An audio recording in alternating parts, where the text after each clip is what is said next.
Ya, halo. Ger, sekarang di mana, Ger? Di Magelang. Kesibukan apa? Oh, makan opor. Kan libur.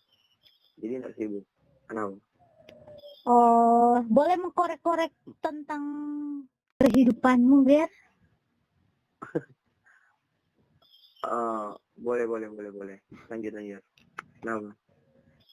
Jadi kita ada beberapa pertanyaan yang kita mau tanya tentang Ngana yang berkaitan dengan Ngana perjuangan sampai Ngana boleh di titik sekarang ini.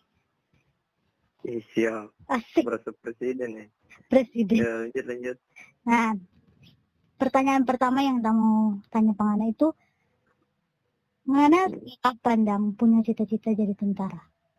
Atau ada apa kayak sosok seseorang yang menginspirasi Ngana sampai Ngana suka jadi tentara?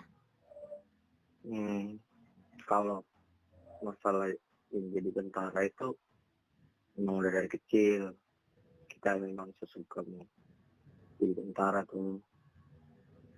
Itu karena ya orang yang paling pertama kita lihat kita di papa.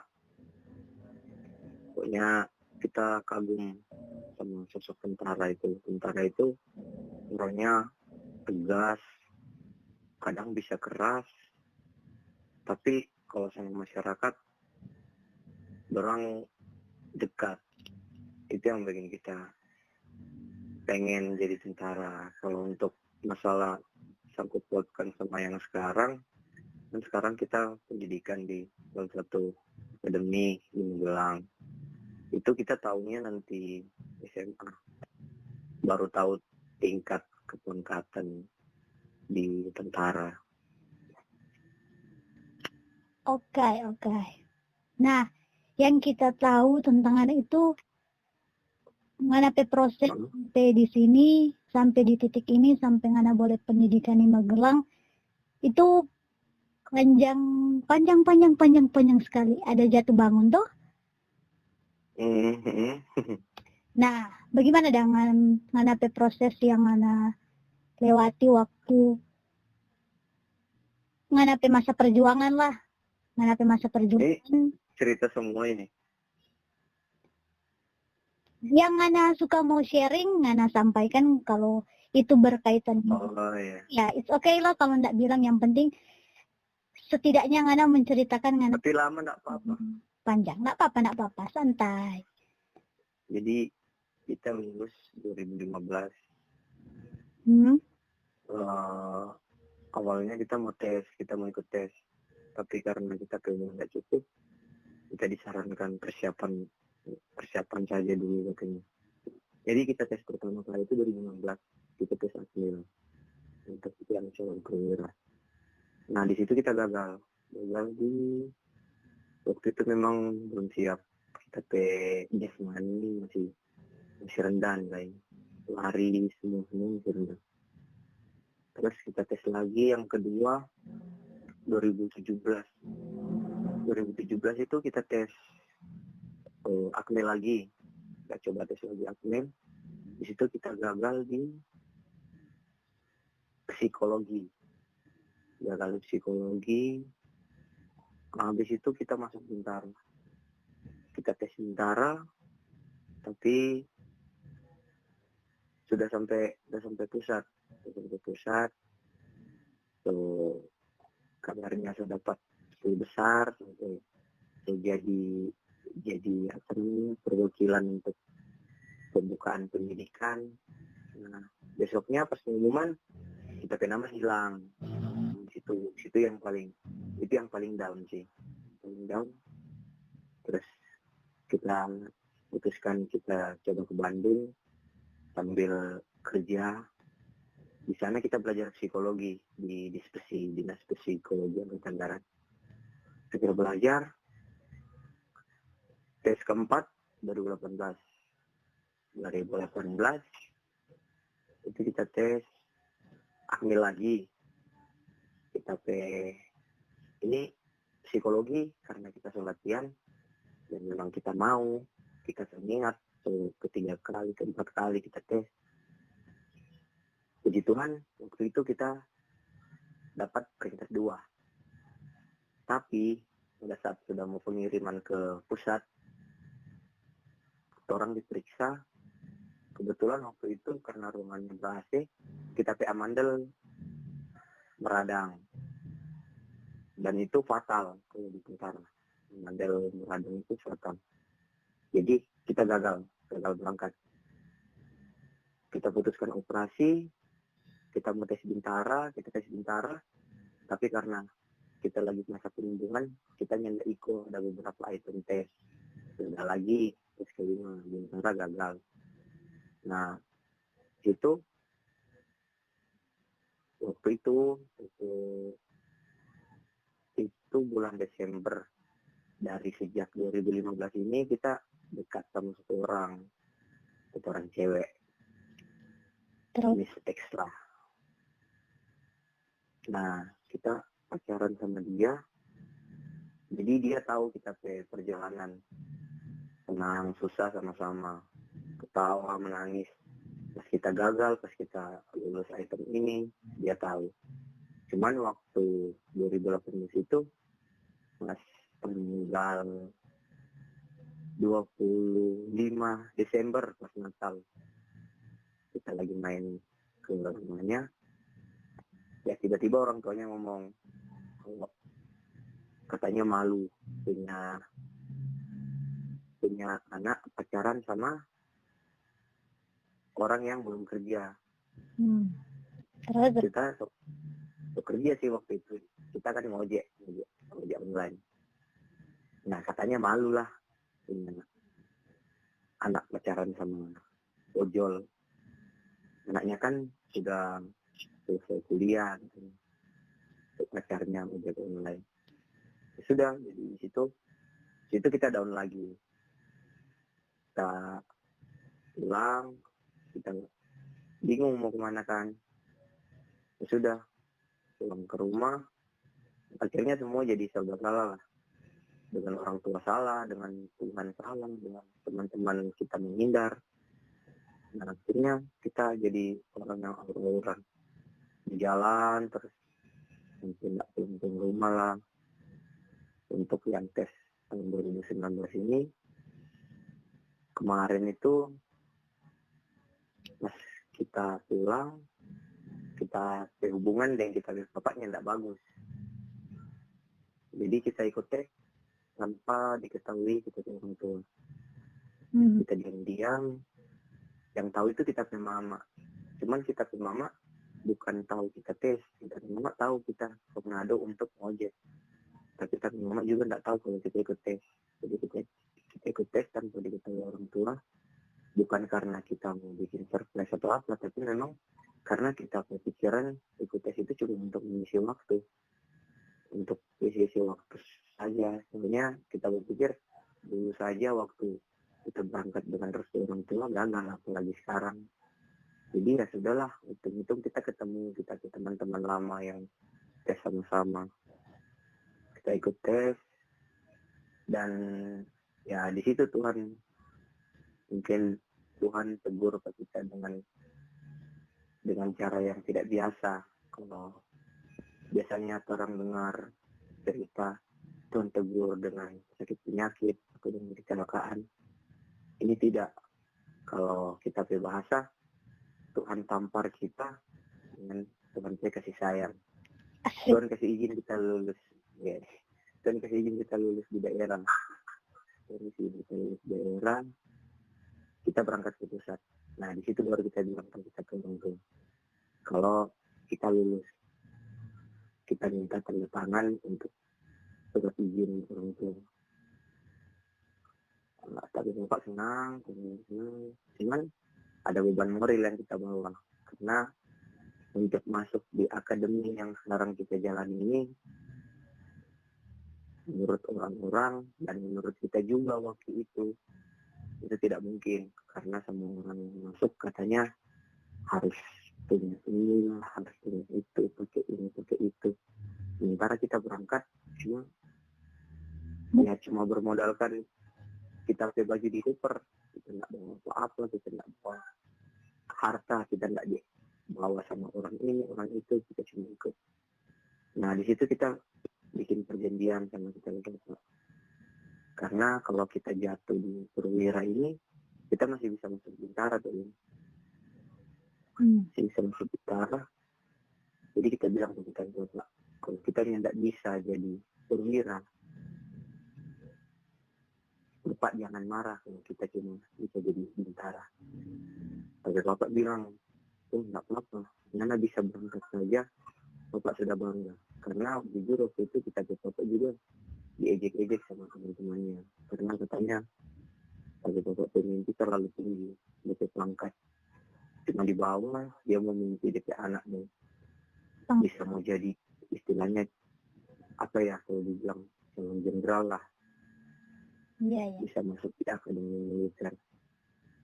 Jadi ya Bapak bilang nggak apa-apa, mana bisa injak akademi militer saja, Bapak sudah bangga. Sudah kita berangkat.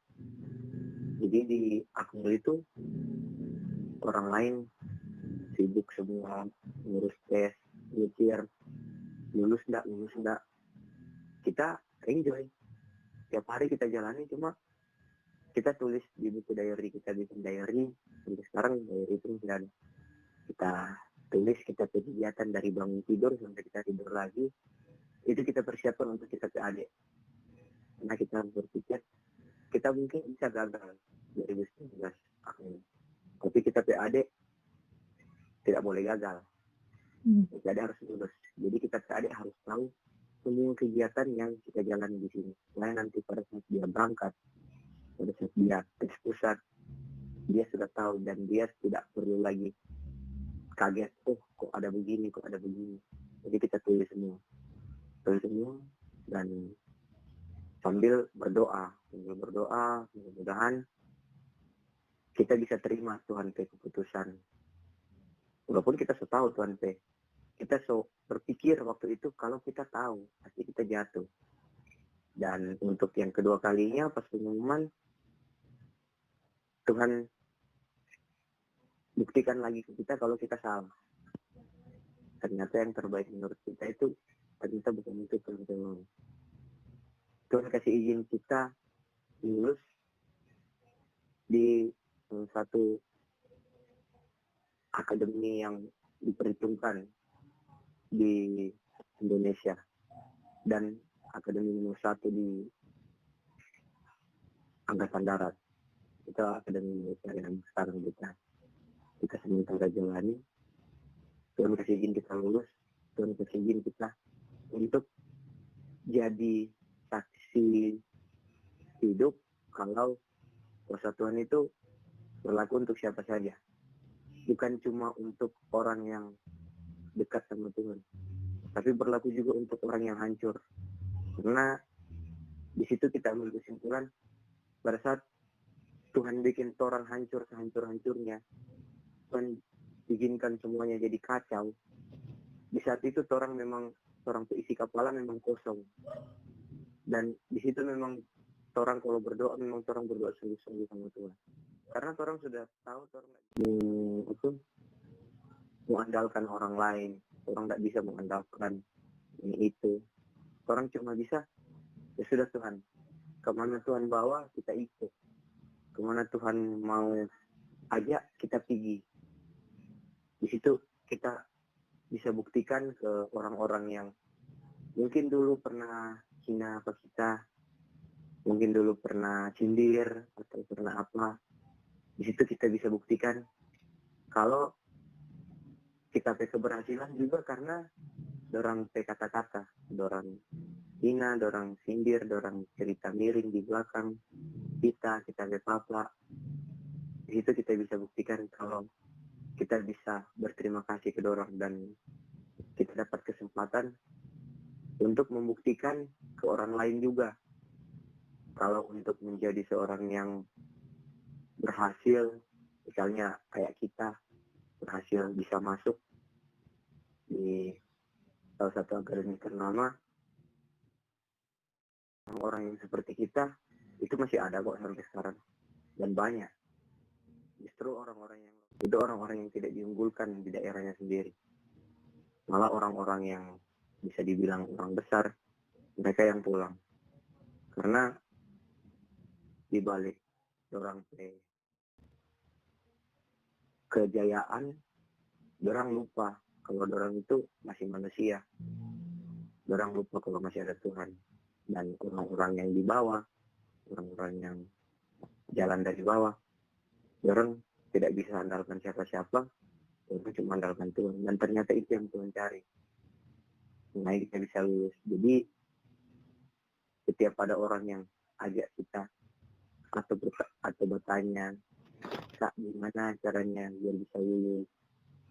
Kita cuma bisa bilang, siapkan diri betul-betul, belajar. Kalau memang orang rasa orang diri siap, berarti orang siap. Tinggal orang kasih kuat orang pelutut. Di saat orang lain tidur, saat orang lain terlelap tengah malam, orang bangun, orang sujud, orang berdoa, orang cari Tuhan. Di situ menurut kita cara yang paling ampuh untuk orang ungkapkan orang isi hati ke Tuhan. Karena tengah malam itu kalau orang pikir pakai logika, sedikit orang yang berdoa. Semua pada tidur. Nah, kalau orang bangun, orang bicara ke Tuhan, pasti Tuhan boleh, oh iya, ini kenapa? Kok yang lain tidur dia bangun? Jadi tinggal orang kedekatan sama Tuhan. Yang penting orang siap dulu. Di balik itu juga, ya orang harus minta supaya orang bisa mengerti orang Tuhan ke mau orang ke hidup. Jadi kalau kita sih itu tidak mau ini kan, tidak mau bertele-tele karena memang kita keberhasilan memang murni bukan karena kita. Karena Tuhan. Makanya kita berani ngomong karena kita soalnya sendiri dan ternyata itu tidak bohong. Yang dibilang mujizat yang ini ya Tuhan suka kasih izin ke kita boleh merasakan sendiri gitu. Sekarang kita mau tanya Pengana, apa yang Anda ingin sampaikan orang tua, orang keluarga, teman-teman yang selalu support Ngani sampai boleh ada di titik itu. Untuk orang tua, terima kasih karena selalu percaya kalau kita bisa. Bahkan di saat kita sendiri merasa kita tidak bisa, di saat kita sendiri sudah menyerah, kita orang tua selalu ada di samping kita, selalu mau pegang kita ke tangan dan selalu bilang, Papa, Mama yakin Nana bisa. Papa tidak tahu, Mama tidak tahu kenapa, tapi dari kecil Papa sudah yakin kalau Nana pasti jadi perwira. Tapi Mama selalu bilang itu. Untuk kita ke adik-adik juga yang khususnya kita ke adik yang paling kecil, walaupun dia masih kecil, dia tidak pernah malu. Kalau orang tanya, bukti kakak mana? Bukti kakak ikut tes sambil bawa ojek. Jadi untuk masalah dukungan di keluarga, kita ke mama papa, kita ke adik-adik, orang memang DP pemeran utama lah dalam menghadapi kalau kita ke teman-teman, orang selalu support kita. Di balik orang kesibukan, setiap orang ketemu, udah apa, pasti orang tanya, bagaimana? Ulang. Coba terus, pasti bisa.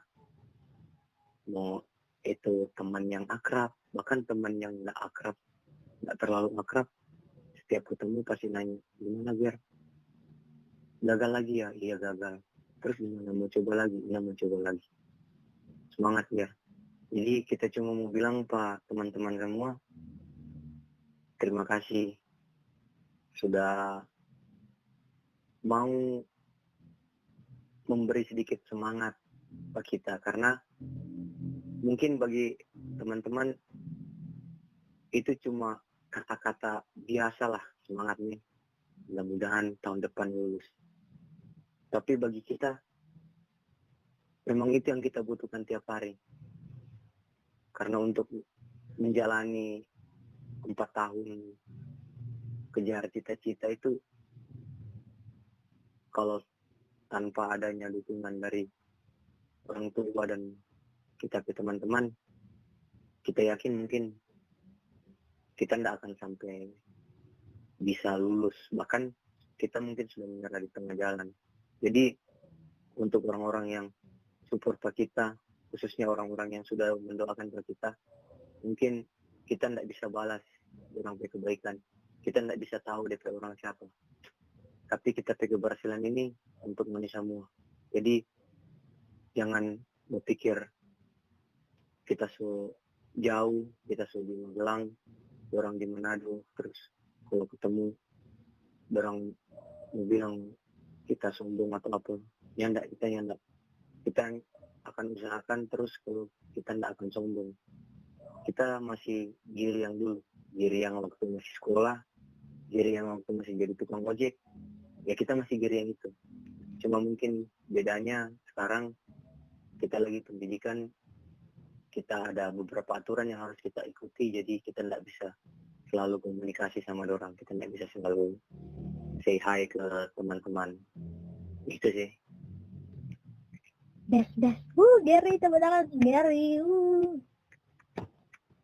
Terakhir ini, Ger. Ya. Terakhir, apa ada pesan untuk orang-orang yang mungkin sekarang sementara merasakan apa yang Anda rasakan dulu, yang pernah gagal atau pernah jatuh berkali-kali dalam dorang mau menggapai dorang cita-cita. Apa Anda pesan apa yang Anda mau sampaikan for dorang? Yang pertama, ada banyak jalan menuju ke rumah. Yang kedua, dunia belum kiamat. Yang ketiga, kalau untuk orang-orang yang mau daftar dan baru jatuh 1 kali, 2 kali, 3 kali, boleh sedih. Di hari ini boleh.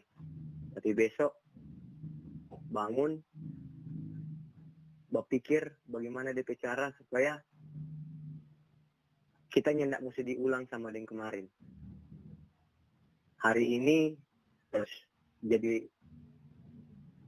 kita harus lebih baik dari hari kemarin. Dan hari esok harus lebih baik daripada hari ini. Jadi jangan pernah berhenti berusaha. Karena mungkin takdir kita sudah ditentukan sama Yang Maha Kuasa. Sebelum kita ada, semuanya sudah disediakan sama Tuhan. Tapi kita ini manusia, makhluk yang paling mulia, makhluk yang diberikan Tuhan kuasa untuk memilih jalan hidup kita sendiri. Dan Tuhan kita itu pasti tahu mana yang terbaik untuk kita. Jadi yakin saja kalau memang sudah itu, orang so yakin ini yang terbaik untuk kita, orang kejar dan andalkan Tuhan. Bukan berarti orang tidak memerlukan bantuan dari orang lain. Mungkin orang perlu, tapi yang paling utama Tuhan. Karena kalau orang so libatkan Tuhan, semua jalan yang tertutup pasti terbuka untuk orang. Ada saja yang akan menjadi untuk bisa membantu orang menggapai orang cita-cita itu. Dan kalaupun ada teman-teman yang mungkin sudah gagal, sudah tidak bisa lagi untuk mengejar cita-cita itu,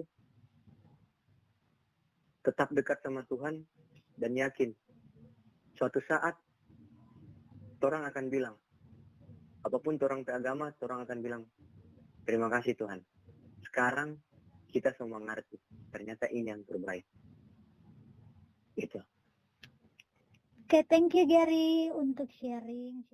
Dan semoga dalam percakapan atau obrolan yang kami lakukan itu ada hal-hal yang bisa memotivasi, menginspirasi teman-teman sekalian atau memotivasi teman-teman dalam menjalani hari-hari teman-teman. Bye-bye. See you next obrolan lagi.